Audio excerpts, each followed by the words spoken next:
BJP की अखनूर इकाई ने कांग्रेस पर इल्ज़ाम लाया है जो नागरिकता संशोधन कानून बारे दुष्प्रचार करिए लोगों की गुमराह करा कर दिया है। बीजेपी के सीनियर लीडर बलबीर राम रतन होरें एक प्रैस कॉन्फ्रेंस राहें लोगों की सोगा किया जे वो कांग्रेस के झूठे प्रोपेगेंडे ते पलेच च नहीं फसन।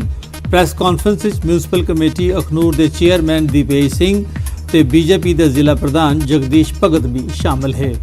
तो ये जो विरोध हो रहा है सिर्फ इसी बात पे विरोध हो रहा है कि क्योंकि ये मोदी है, बीजेपी है, अच्छे काम कर रहे हैं, हमारी दुकानदारी खत्म हो रही है, हमारी पॉलिटिकल दुकानें बंद हो रही हैं, हम तो खत्म हो जाएंगे, तो विरोध करना ही करना है।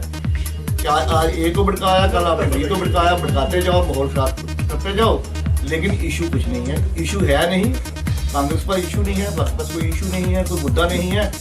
जो मुद्दे नहीं है उनको मुद्दा बना रहे हैं और मुझे लगता है कि देश के लिए ठीक नहीं है, हमारे 125 करोड़ जनता के लिए ठीक नहीं है। कांग्रेस और बाकी जो लोग हैं उनको एक बार पुनर्विचार करना चाहिए कि हम ये जो कर रहे हैं हिंदुस्तान में, हम लोगों को भड़का रहे हैं, ये हमें करना चाहिए नहीं करना चाहिए। मुझे ये लगता है कि जनता सब देखती है और लोग इनकी बातों में आने वाले नहीं हैं। कांग्रेस के सीनियर नेता विक्रमादित्य सिंह होरें कठुआ च कांग्रेस कार्यकर्ताएं कन्नै बैठक करिए जम्मू कश्मीर के मौजूदा हालात बारे चर्चा की। उन्हें नवे कैलेंडर च विले ध्याड़े की छुट्टी शामिल करने के सरकार के फैसले का स्वागत किया। सियासी नेताएं की नज़रबंदी उपर उन्हें कोई प्रतिक्रिया प्रकट करने थमां इनकार किया। J&K स्टेट फोर्सेस जिंदा एक बहुत बड़ा रोल हा, बहुत बड़ा सैक्रीफाइस उन्होंने किया, खास तौर पर ब्रिगेडियर जनरल सिंह जी हुई है, उनके कन्नै जिहड़ी फौज ही उनका रोल इंडियन आर्मी की तुसें अप्रीशिएट किया, ऑनर किया। तो एक्सेशन डे की ऑनर करना मैं समझना एक किस्म का महाराजा हरी सिंह जी की ट्रिब्यूट्स पे करना है। तो बाकी जिथे तक रही 23 दिसंबर की छुट्टी की डिमांड वो भी साड़ी स्टैंड कर दी है। कल आने वाले टाइम चाहते चाहेंगे कि महाराजा हरी सिंह जी के जन्म दिवस पर भी छुट्टी मनाई जाए। बड़ी ब्रह्मणा इंडस्ट्रीज एसोसीएशन आसिया लाई गई दी एक मीटिंग विच सरकार आसिया पूरे जम्मू कश्मीर थमां टोल पोस्टां हटाने के फैसले खिलाफ डूंगी चिंता प्रकट की गई। एसोसीएशन के प्रधान ललित महाजन हुंदा आखना है जे जम्मू कश्मीर के इंडस्ट्रीलिस्ट बाहर के इंडस्ट्रीलिस्ट ते व्यापारियों कन्नै मुकाबला करने की स्थिति च नहीं हैं। एक जिहड़ा कंज्यूमर है, अज तक तुसीं मैनूं दसो कंज्यूमर ने क्यों नहीं अज तक प्रोटेस्ट किया कि सानू टोल टैक्स में कोई प्रॉब्लम है? अज तक किया कंज्यूमर ने प्रोटेस्ट नहीं किया ना, क्यों नहीं किया? कि कंज्यूमर को कोई बेनीफिट पास नहीं हो रहा। अज MRP प्रोडक्ट ने MRP होंदा कि पूरे जी तुहाडे घर तक समान तुसीं दुकान तो समान लैन जाओगे तुहानूं सारे टैक्स पा के होएगा, उहदे टोल टैक्स भी इनकलूड है। अदे बेनीफिट कौन लै जाएगा? कंपनियां, जिहड़ी कंपनियां इत्थे F1 माल दिंदियां पईयां ना, वो कंपनियां सारा बेनीफिट लैणगा और जिहड़े साडे ट्रेडर ने वो कंपनियां मिल के अद्धा कर लैणगे ते अल्टीमेटली कंज्यूमर को कोई फायदा नहीं होना, साडी लोकल इंडस्ट्री सारी बंद हो जाएगी। डोडा जिले के चिली भलेस उज्जवला स्कीम तहत मुफ्त LPG कनैक्शन महिला लाभार्थियों च वंडे गए। इस मौके सरपंच शेख मनीर ते बीजेपी गंदोह के प्रधान भी मौजूद है। चिली भलेस मनक्कद तकरीब शेख मनीर होरें लोगों की उज्जवला स्कीम थमां फायदा लैने लई आख्या। उन्हें स्कीम का फायदा लेने लई लवाजमात पूरे करने की गल भी आखी। हम गवर्नमेंट का शुक्रगुजार है कि जिस गवर्नमेंट ने हमारा फ्री गैस चूल्हा जाके जीता है, लोगों सहूलियत मिली। इस साल हमारा लकड़ी भी नहीं पड़ी थी, इस साल बहुत ज़्यादा बर्फ पड़ेगी, जल्दी माँ बहन आराम करेगी, हमें भी रोटी राशन टाइम की थावेगी। ऑर्डर दिता आज हमारी माएँ पैड़ा ना फिर अपील करा कि जितना भी BPL अंतोदिया सारा उन्हें दे छोड़ो ताकि मारो जंगलात की तरफ बच जाएगा।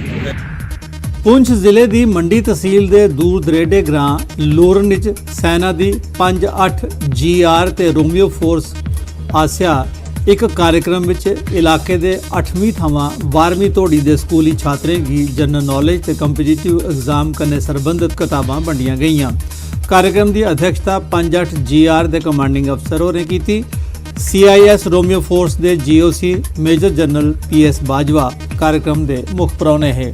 बैकवर्ड एरिया है यहाँ पे, यहाँ के बच्चे बहुत ही दूर दराज इलाके से हैं। यहाँ पे आर्मी ने बुक्स डिस्ट्रीब्यूट की, ये बहुत ही हाई लेवल की बुक्स है यहाँ पे आर्मी की तरफ से दी गई हैं। इसलिए हम आर्मी का शुक्रिया अदा करना चाहते हैं जो कि हमें यहाँ पे बुक डिस्ट्रीब्यूट की। ये जो रोमियो फोर्स की तरफ से जो बुक्स यहाँ दी जा रही है इसका हमें बहुत बड़ा बेनिफिट है। हमारे बच्चे गरीब हैं क्योंकि ये परचेज कर नहीं सकते, ये बड़ी कॉस्टली किताबें हैं। तो ये मैं कहता हूँ ये फौज का एक बहुत बड़ा कदम है, खासकर पब्लिक के लिए, बच्चों के लिए, क्योंकि इन्हीं किताबों के जरिए हमें हमारे बच्चों में एजुकेशन आएगी। रजौरी जिले च LOC पुर तैनात BSF बटालियन आस्या बसाली ग्रां रजौरी च एक मुफ्त मैडिकल कैंप लाया गया। DIG BSF Rajouri Poonch range ID Singh होरें कैंप का उद्घाटन किया। BSF के डॉक्टर, नर्सिंग असिस्टेंट्स ते पैरामैडिक्स की टीम ने कैंप 300 मरीजों का मुआयना ते इलाज मुआलजा किया। कैंप बसाली ग्रां के अलावा वीर बदेश्वर ते आले दुआले के ग्राएं के लोकें आइए अपनी जांच कराई। लोकें कैंप लाने ताई BSF का धन्यवाद किया। BSF साहब ने उसका बहुत शुक्रिया, हमको पहली बार दवाई मिली है और दोबारा भी दवाई मिलनी चाहिए 2 महीने से बाद, क्योंकि लोग बहुत बीमार हैं यहाँ।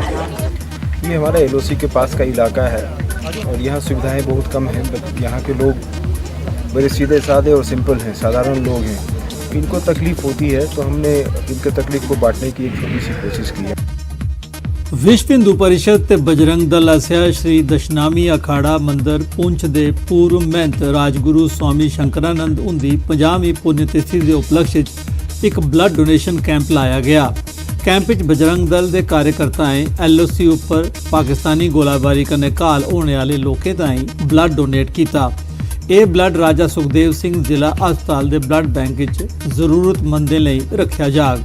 कैंप च बजरंग दल जिला संयोजक सौरभ सूदन, VHP प्रदेश सचिव निशु गुप्ता, अखाड़ा मंदिर के प्रधान बसंत राम शर्मा, DDC पुंछ राहुल यादव ते SSP पुंछ रमेश अंगराल भी मौजूद है। ये जो पर्व है, ये पर्व बजरंग दल ब्लड डोनेशन करके सेवा के माध्यम से ये पर्व को सेलिब्रेट कर रहा है और मैं दिल के गहराइयों से शुक्रिया अदा करता हूँ मीडिया का, जो इस काम में, जो हमारे इस काम में अपना सहयोग देने के लिए हमारे साथ खड़े रही। कहीं भी कोई खून की जरूरत पड़े तो हमारे जो बजरंग दल के कार्यकर्ता हैं वो हमेशा तत्पर रहें, क्योंकि जो स्वामी जी ने अपना जो धर्म के ऊपर चलने का हमें निर्देश दिया था।